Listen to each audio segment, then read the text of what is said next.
What's up, Laker Nation? I know a lot of you are frustrated with the way that this season has gone up to this point, so I want to gauge where the fan base is at. If you think the Lakers need to make a move prior to the February 10th NBA trade deadline, show me. Hit that thumbs up icon, like the video, and let's get into these Lakers rumors right now.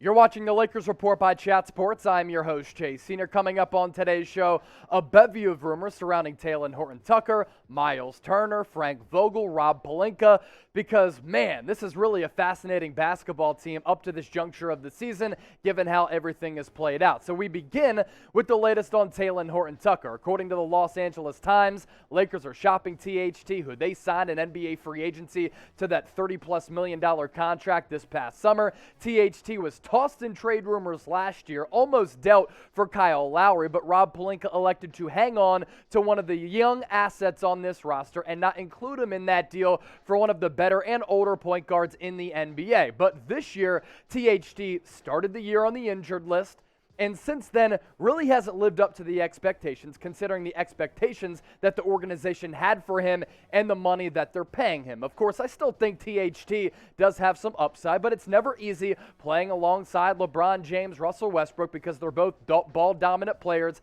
and Anthony Davis in the mix as well. So Dan Woike on this report from the LA Times saying this about THT.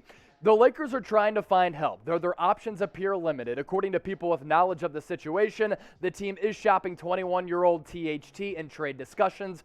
Rival general managers believe the Lakers value Horton-Tucker, but they lack the mid-range contracts needed to put together a deal to upgrade their roster and understand no significant trade is getting made without him. And this is something that we've talked about over time, right? The Lakers are cap-strapped. They're an older roster that is also very, very expensive. So while they need roster upgrades, they do lack some of the player assets and necessary contracts to package those players and contracts in a deal to bring in better players to improve this roster. Now, I've said this a couple of times as well, and this is why you subscribe to the channel, because oftentimes we're right.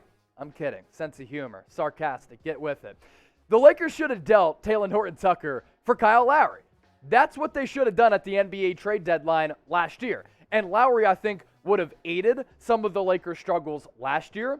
And I think if they re-signed him and he was on this team this year, he'd bring this team a defensive presence, which they need, a calming presence late in games, which they also need, and a true point guard, because I think he gives you more of that stylistically than Russell Westbrook. As for THT, really it's been an interesting career for him so far. You kind of look at the side-by-side, and this year, 27 minutes per game, up from last year, 10.5 points per game, little less than 4 rebounds, 2.5 assists.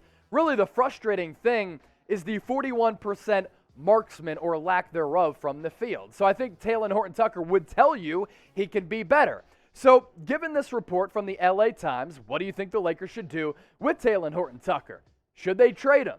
Should they hold on to him? Because he's one of the lone young pieces and assets on this roster. Type T for trade, type K for keep. This is going to be the pinned comment on today's Lakers Report video. So if you get hit with that YouTube ad break, scroll on down and get your votes in. By the time you do that, we'll be right back. Next up on the show, yesterday we talked about Frank Vogel's job being in the balance, potentially, him being on the hot seat. Is he safe for now? A lot of conflicting reports. First, it was The Athletic saying that he might get fired any day now. And now there are reports coming out that right now, Frank Vogel is safe. He, of course, deserves some of the blame.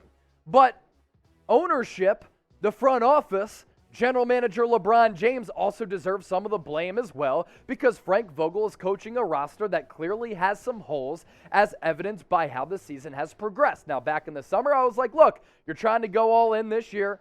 LeBron James is going to be 37 years old in December. It only makes sense to surround him with the necessary pieces to compete in the short term. But that clearly has not worked out. Now, we'll continue to dive into this, but first, want to give a shout out to today's sponsor, BetUS, our sportsbook partner, for making today's show possible. 125% deposit bonus for those of you who like being bold and throwing down the cheddar and making some bets. Head to chatsports.com/Lakers, enter the promo code Lakers125. Let's say you put in $100 using that link in that promo code, you get an additional $125 back. And I think this is pretty interesting. given the Lakers' struggles, they are still 5th in NBA title odds. So the odds makers in Las Vegas still think potentially the Lakers can get it together. 12-1 odds. So you put $1 down. If they win, you get $12 back. That's how it works. But in order, it's the Brooklyn Nets, Golden State Warriors, Milwaukee Bucks, Phoenix Suns, Los Angeles Lakers, the top 5 teams in the NBA title odds. One more time, if you want to get your bets in, this deal does apply for anybody, no matter where you live. Just head to chatsports.com/Lakers, enter the promo code Lakers125. Now, after that really impressive win against the Utah Jazz, Frank Vogel said this: the coaching staff works tirelessly, both in analyzing our postgame, meeting with our players individually to show them ways they have to be better, to reinforce ways that they were great. And they work tirelessly in putting together game plans. And we know how to build an elite defense. Hasn't taken form, quite yet with this group, but the work is still being put in. And when you work at something, you're going to improve.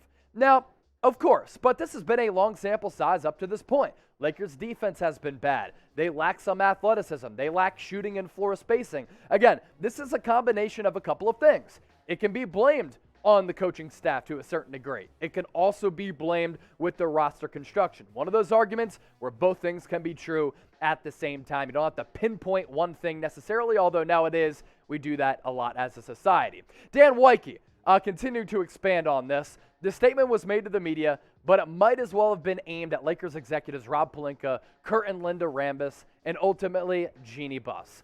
They're the ones with Vogel's fate in their hands, and according to NBA insiders, the coach was being seriously evaluated. Now, though, people with knowledge of the situation insist there are no current plans to replace Vogel, a sign that the coach has navigated through the latest drama surrounding his position. Still, the temperature has been rising. And look, I said this on yesterday's show. This is Tinseltown. This is Los Angeles. The Lakers have an NBA record 17 championships. The pressure to compete for NBA championships and NBA titles and hoist the Larry O.B. is there every year. So if you don't reach those aspirations, then there's going to be a fall guy. And Frank Vogel, I think, could be the easy fall guy in Los Angeles if things continue to transpire in this manner. Now, if Vogel gets fired, if a trade happens going up to the NBA trade deadline, you know who has you covered faster, quicker, more informative, and entertaining than anybody else? Right here on the Lakers Report. It's us here at Chat Sports. Subscribe today if you want nonstop news, rumors, in-season, off-season. Hit that red subscribe button down below or in a separate browser. Let this video fly and go to youtube.com/LakersTV.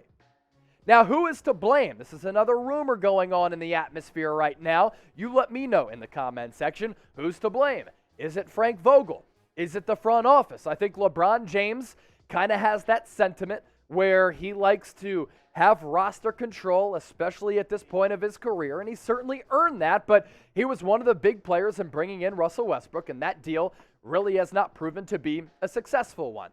Now, when you talk about some of these external factors, hasn't helped Los Angeles either, and that has to do with some of the pressure that always exists with the Los Angeles Lakers. I mean, in the down years with Kobe, RIP to the Mamba, as he was ending his career, there were external factors there, and there was pressure, and there was criticism heaped upon Kobe Bryant. A lot of people were saying, you took that massive contract, didn't allow the organization to build around you. That's why the Lakers were in that precipitous decline for a little while. But Sam Quinn of CBS Sports had this to say: it's not as though Vogel traded for Russell Westbrook.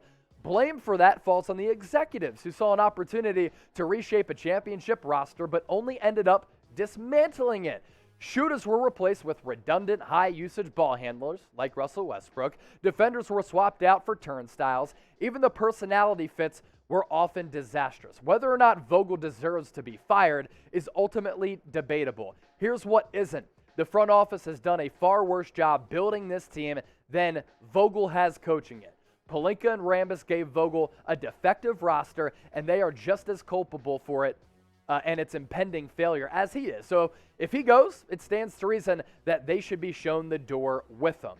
Or is LeBron James to blame as well? I kind of previewed that and teased that a little bit earlier. I think there's no doubt that LeBron James had some say with this roster. He got with Rob Pelinka, and he helped wheel and deal this past summer bringing in Carmelo Anthony, trading for Russell Westbrook. I think all of these factors are in play, and that's why all of these talking points and this subject matter right now, given the Lakers' record, is pretty fascinating. Let me ask you this next. Who do you blame more? Is it Frank Vogel, type V? Is it the front office, type F? One more time, sound off, and let me know how you're feeling in the comment section down below. Lastly, a Lakers trade candidate in Myles Turner. Update on him. Expected to be out past the NBA trade deadline with a stress reaction in his left foot. I personally don't believe it's going to significantly damage his trade value. Not expected either to scare teams away, but the Lakers have been linked several times to a Myles Turner trade, and they need to make some roster upgrades across this roster. We've talked about it today. We've talked about it previously on previous episodes of the Lakers Report. Myles Turner, I think, would help improve this roster. Defensively, offensively, he can mix it up down low in the trenches. He can expand his offensive game out to the three-point arc. He's led the NBA in blocks the last couple of years. Now, the asking price from the Indiana Pacers does remain very, very high. Myles Turner is about a borderline all-star player, one of the better big men in the league. And if the Pacers do trade him away as they look to possibly hit that reset button, here's what they want back. Either 2 first-round picks or a first-round pick and a promising young player. Goes back with what we discussed earlier of who do you give up as that promising young player. I don't think a first-round pick in THT really moves the needle all that much. We'll continue to keep an eye on that heading into the NBA trade deadline. I do not think the injury impacts his value. Some other people might think so. I don't. I'm going to trust the doctors here. A lot of you nowadays like to trust the science. I'm going to trust the doctors and just believe that, okay, if they say that Myles Turner is going to come back about the NBA trade deadline, I believe that to be true. These people are much smarter than you and I. I'm going to put my stock in that. Do you still want to trade for Myles Turner after his injury? Producer Jerami is the smartest of us all, by the way. He's got a doctorate degree, a producer, and just spits fire hot takes. Type Y for yes, a doctorate in food, he said. Nice, I like that. Good sense of humor as well to just continue to compliment him. I love this guy. Type Y for yes, type N for no if you still want the Lakers to trade for Turner after the injury. Thanks for watching today's show. Hit that red subscribe button down below.